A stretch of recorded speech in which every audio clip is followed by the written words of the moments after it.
କାମରେ ଆସୁନି vending zone, ବଢ଼ୁଛି ଅସନ୍ତୋଷ। ଲକ୍ଷ ଲକ୍ଷ ଟଙ୍କାରେ ନିର୍ମିତ ଭେଣ୍ଡିଂ ଜୋନ୍ ନିର୍ମାଣ କରାଯାଇ ଉଦ୍ଘାଟନ ସରିଛି।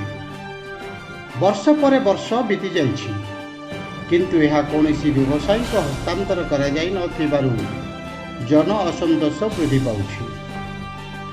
ବର୍ତ୍ତମାନ ଭେଣ୍ଡିଂ ଜୋନ୍ରେ ଥିବା ଗୃହଗୁଡ଼ିକ କଳଙ୍କି ଲାଗିନାହିଁ। ଆଉ କେଉଁଠି ତ ଗଛ ଉଠିଲାଣି, ପୁଣି କେଉଁଠି ଖୋଲାମେଲା ହୋଇ ନଷ୍ଟ ହେବାକୁ ବସିଛି।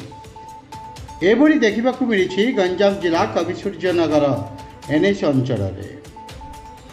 ଭେଣ୍ଡିଂ ଜୋନ୍ ସୂଚନା ଫଳକକୁ ଜଣାପଡ଼ିଛି ଯେ 2021 ମସିହାରେ ଉଠା ଦୋକାନୀଙ୍କୁ ଥଇଥାନ କରିବାକୁ ସହରର IB ଛକଠାରେ 8ଟି ଗୃହ 9 ଲକ୍ଷ ବ୍ୟୟରେ ଭେଣ୍ଡିଂ ଜୋନ୍ ନିର୍ମାଣ ହୋଇ ଉଦ୍ଘାଟନ ସରିଲା, କିନ୍ତୁ କୌଣସି ବ୍ୟବସାୟୀଙ୍କୁ ଦିଆଗଲା ନାହିଁ।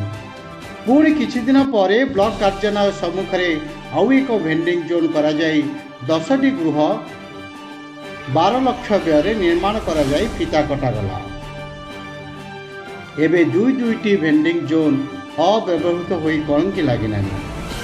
ଏହି ଭେଣ୍ଡିଂ ଜୋନ୍ ଗୁଡ଼ିକ NS କର୍ତ୍ତୃପକ୍ଷଙ୍କ ନିୟନ୍ତ୍ରଣରେ ଥିଲେ ମଧ୍ୟ ବ୍ୟବସାୟୀଙ୍କୁ ନ ଦେବା କାରଣ କ'ଣ ତାହା ବୁଦ୍ଧିଜୀବୀ ମହଲରେ ଆଲୋଚନା ହୋଇଛି। କେବେ ଉକ୍ତ ଗୃହକୁ ବ୍ୟବସାୟୀଙ୍କୁ ବଣ୍ଟନ କରାଯିବ ତାହା ଦେଖିବାକୁ ବାକି ରହିଲା।